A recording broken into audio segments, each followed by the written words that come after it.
Hi guys, welcome back to Homes by Indico. If you are new here, my name is Dominique. In today's video, we are going to talk about renting versus buying.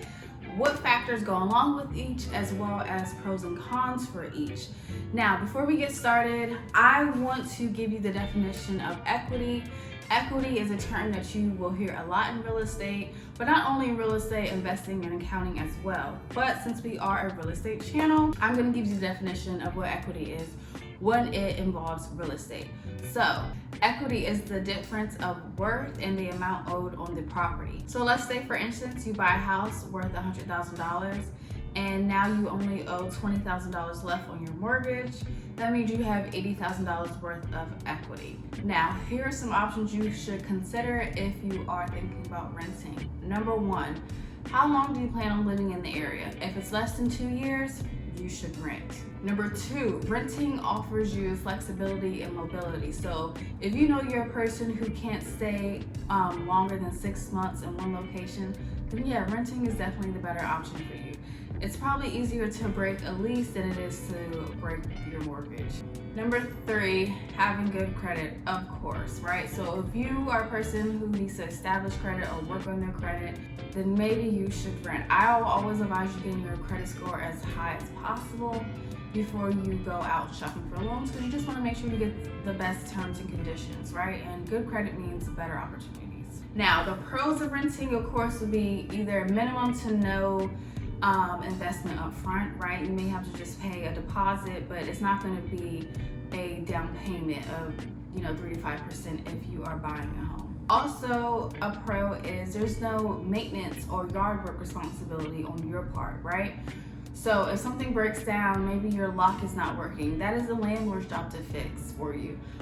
You don't have to worry about mowing the grass outside of the complex, or making sure it's aesthetically pleasing and flowers and or whatever that nature. Like, that's not your responsibility. That's not something that you have to worry about at all. Now, cons for renting. Number one, there are going to be stricter rules on pets, right? Maybe they're going to charge you a fee, or maybe there's certain areas where your dog can't, roam freely or always has to be on a leash. There also will be maybe design restrictions of what you can do inside your apartment as far as painting or hanging things on the wall, right? These are some constrictions that you just have to follow by when you sign your lease, because it isn't your property. Number two would be a con, which I think is probably the worst con there is. You know every year that your rent is going to go up because the cost of living goes up every year. So you're not going to have consistent payments as you would as if you were buying a home. And number three, there is no return on your investment. So would you rather be the person who spent $80K in rent over the course of 5 years, or the person who has $80,000 in equity? I'll let you decide. Now it's time to discuss what buying looks like and what factors should you consider when buying. So just like the first one with renting, this is going to be if you plan on living in the area for more than 2 years, then you should definitely buy, right? The first year, you're not going to really know much about the city or the state that you're living in, okay? By the second year, you're probably getting in the hang of things. You're probably finding out where the major highways are, hospitals, things of that nature. But by the third year, baby, that's your new city, that's your new hometown. You know the nightlife that's coming, or the nightlife that's already there. You know the major jobs and industries that are in your city, or maybe they're coming, like tech companies. Like, this is your time to always remember too, of course, when you buy your first property, think of it as an investment property. And before you invest in anywhere, you want to see, where are the up and coming areas? Is this the best place to invest in? Are people moving here? Are there a lot of jobs here? So that's something that you can really be able to see by living in a place for more than 2 years, right? You really get to, I'm going to say the lay of the land. That sounds so old, but whatever. You really get to see the lay of the land and what's coming in that area, because you want to know if this person is going to appreciate over the years. Point blank, period. Number two, right? Building equity. Here comes that word again, building equity. $80,000 in equity, or $80,000 down the toilet because you're renting and you're not going to have a return on your investment. That's That's the easy one. Yes! And number 3, you can build wealth over time with just one investment property. So if you just buy one house, pay it off, get some tenants in there, now you're just producing cash flow. Now that is one of my pros, so I guess we're just gonna jump right into it. So number 1, you guessed it, build equity. Number 2, there are not gonna be any pet fees, right? Your animal can roam as freely, as wildly as they want in your home. Number 3, consistency in payment. There's much more consistency in your mortgage payment than it is in your rent going up every year. Number 4, it produces a passive income. Rent out the basement, rent out the whole house.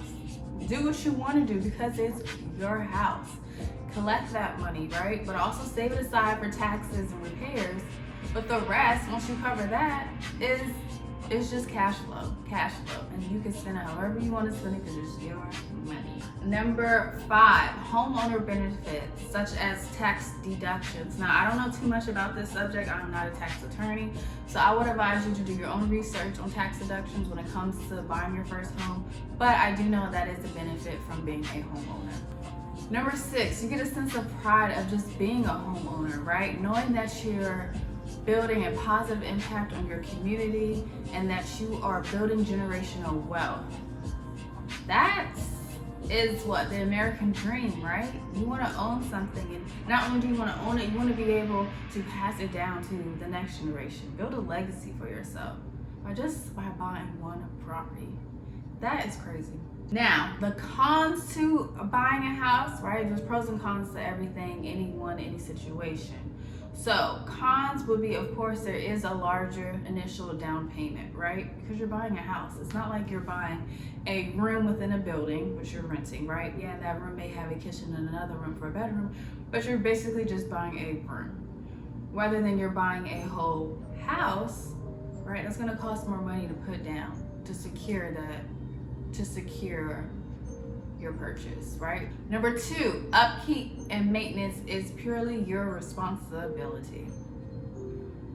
It is. But if you are budgeting, this will not matter. It will not matter. If your water heater breaks down, you have enough money to pay for it because you budgeted. You're saving money aside.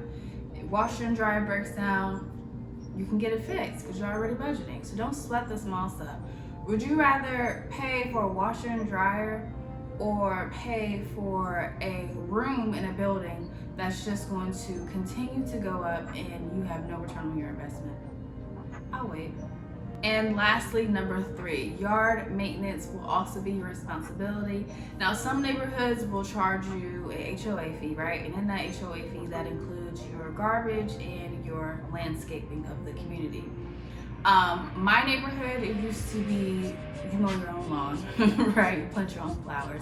Now you still have to plant your own flowers, but now they just added an additional fee to our homeowner association, and the landscapers, I don't even know. The landscapers come and cut our grass for us.